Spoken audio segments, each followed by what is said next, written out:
Shalom, brothers and sisters. This is Brother Malak from the 12 tribes of Israel. Today we're going to go into a reading of Deuteronomy 21. We're not going to go into an elaborate breakdown. We're just going to read through and I'm going to explain as I go along. Deuteronomy chapter 21 verse 1. If anyone be found slain in the land which the Lord thy God giveth thee to possess it. What land did the Most High give us? The land of Canaan. It says, lying in the field, meaning somebody's dead in the field, and it be not known who have slain him, meaning you don't know who killed this person, who slain this person. Then thy elders and thy judges shall come forth. So we're supposed to have elders and what? Judges in our nation. All right? This is the law. And they shall measure unto the cities which are round about him that is slain. And you measure the cities that is round about. And it shall be that the city which is next unto the slain man, even the elders of that city shall take a heifer. A heifer is a cow, female cow. Like some people like to say heifer. Like to call, sometimes they call a woman that's big a heifer, which is wicked, by the way. Is a female cow, which have not been wroth, which in and have not drawn in the yoke. And the elders of that city shall bring down the heifer unto a rough valley, which is neither eared nor sown, and shall strike off the heifer's neck there in the valley. So you're told to what? To chop off the heifer's neck, the cow's neck.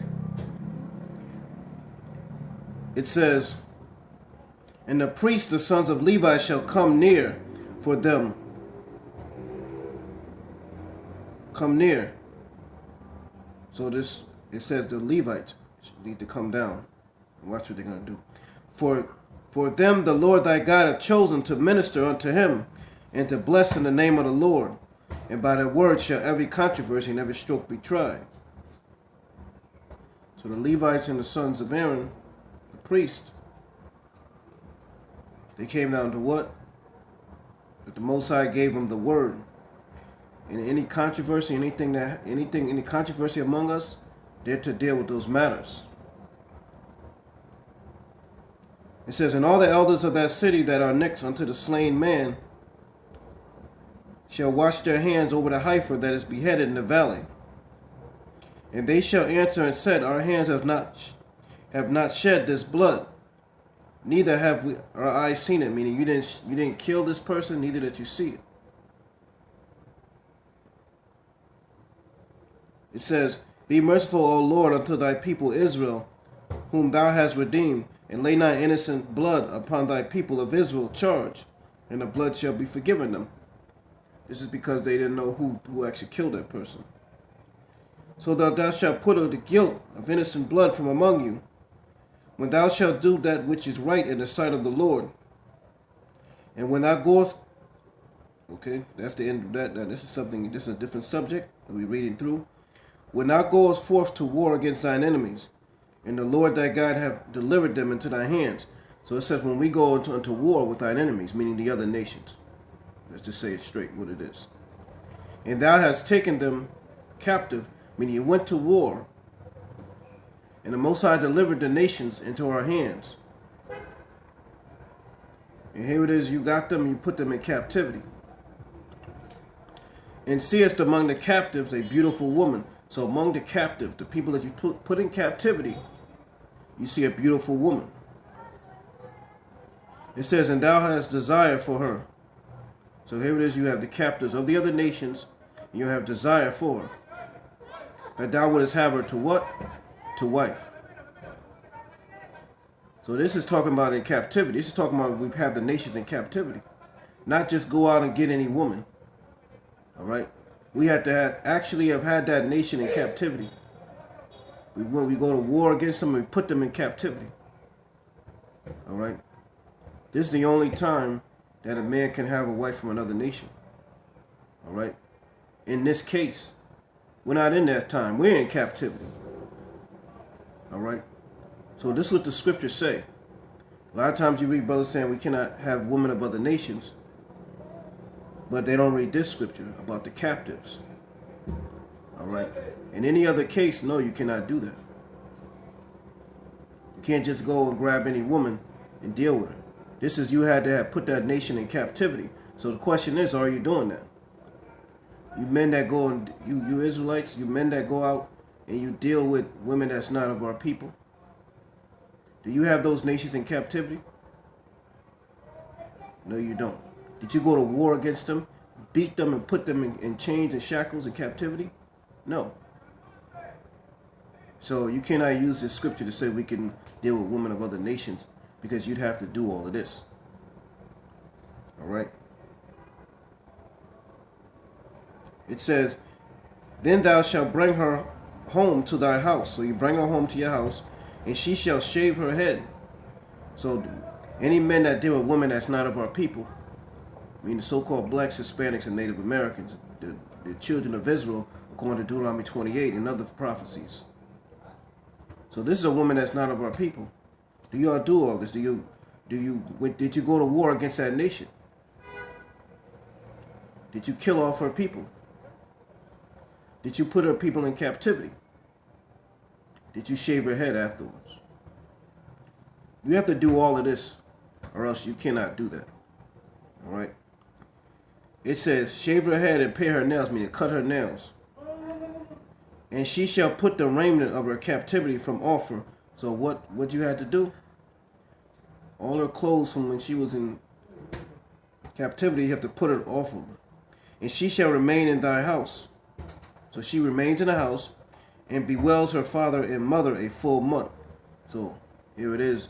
Her mother and father is dead. She got to mourn that. Mourn her mother and father getting killed when we went to war against that nation. So how many of you killed a woman's mother and father just to deal with her? Do you do that? You men that deal with white women, did you go to war against them? Put them in captivity? Shaved their heads, pared their nails, and you killed their mother and father? None of you have done this. If you have, you'd be locked away in jail. So you wouldn't even be able to do that, because this is not the time for that. All right? It says be a full month. So here it is. She had to bewail what? Her mother and father a full month. That means you didn't deal with her. And after that, thou shalt go in unto her. So after all of that, then you can have her as your wife. And be her husband, and she shall be thy wife. So what is this? This is putting the nations in captivity. We are in captivity. All right. Now, it said, and it shall be that if thou shalt have no delight in her, meaning if you don't have no delight in her, then thou shalt let her go whither she will. So if you don't have no delight in her, you can put her away. Why you can do this? Because this woman is not even of our nation. Doesn't even matter. Most High doesn't regard this as a real marriage. That's why you can just put her away. You know this isn't an Israelite woman, because you can't just do that. Some of you try to go to Deuteronomy 24, but you really don't have no understanding. Right? This is a woman of another nation. It says, but thou shalt not sell her all for money. You can't sell her all for money. Why? Because you dealt with her. Thou shalt not make merchandise of her, because thou hast humbled her. So you can't sell this woman for money. It says, if a man have two wives, so here there's a law that tells you if a man has two wives, which shows you what? Goes back to Exodus 21 and 10. Even though it's dealing with a Hebrew servant, that's still a woman, that's still a wife. So we can still use that. So don't try to say, oh, that's a Hebrew servant. We all are Hebrew servants now. We all in captivity now. So don't come with that. All right? That's still your wife. It says if a man has two wives, so this man has two wives, which shows you what? That it's lawful for a man to have more than one wife. This is written in the law, in what you call the Torah. All right? One beloved, so he has one wife that he loves more than the other, and another hated. For whatever reason, he hates the other wife. We don't know why. he hates that woman, should he have that hatred? No. But let's just say, okay, he likes one wife more than the other. You could also use that too. But it says hated. And they have borne him children. So all these wives, both of these wives, born him children. Both the beloved and the hated. And if the firstborn sons be hers that was hated, so here it is, the woman that he hated had the firstborn son. You see a similar situation with Jacob, Leah, and Rachel, but you know, he didn't really hate Leah. Jacob didn't really hate Leah, but he liked Rachel more. All right. And the firstborn was born from who? From Leah, the woman that he wasn't really favored, but he didn't hate her. Let's get that straight. All right, because some people say he hated Leah. That's not scriptural. Some say that Leah was ugly. That's not scriptural either.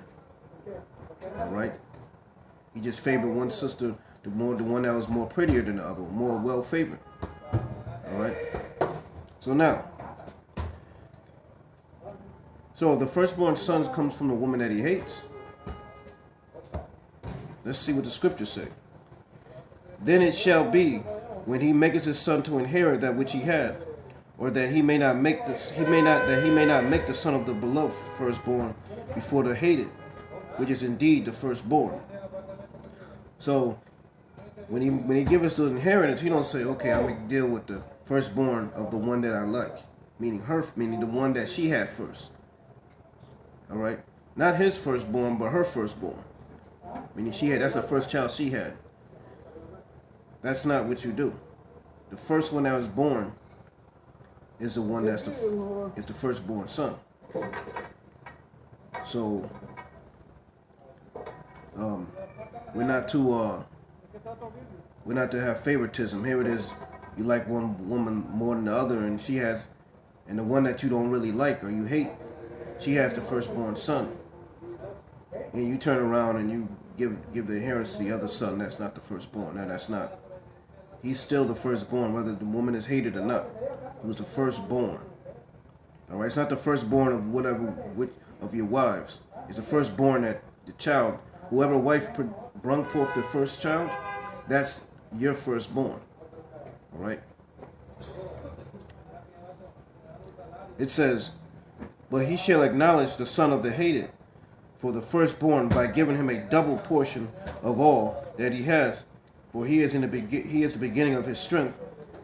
The right of the firstborn is his. All right. So no matter what, the firstborn is the firstborn. All right. So let's keep going. If a man have a stubborn and rebellious son, which would not obey the voice of his father or the voice of his mother. So here it is, you have a rebellious son that won't obey the voice of the mother or the father or the mother. It says, and that which they have chastened him, so that means they done chastened him. Whether they corrected him, whether they beat him, doesn't matter, they chastened him. It says, they would not hearken unto him. So even after you whooped him and beat him and chastened him, the son did not hear anything that the mother and father had to say. Then shall his father and thy mother lay hold of him, and bring him out unto the elders of the city, and unto the gate of the place. So what did they do with that rebellious son? They brung that son out to the elders. This can also apply for daughters. All right, rebellious daughters. All right, elders of the city, and unto the gate of his place. And they shall say unto the elders of the city, this our son is stubborn and rebellious, and he will not obey our voice. He is a glutton and a drunkard. So this can also be an adult too, because it says that he's a drunkard. I'm not saying a child can't be a drunkard, but usually it's an adult. And all the men of the city shall stone him with stones, that he die. So what happens to that rebellious child? That child gets stoned. So brothers and sisters, you don't obey your mother and father. What you did was commit a sin worthy of death. This is your judgment. This was your judgment under the old covenant. All right. Most High tells us to obey our father and our mother. All right. Doesn't say if they're in the truth or not. That's not in the scriptures. It's still your mother and your father. All right. If they telling you to do wickedness, that's different.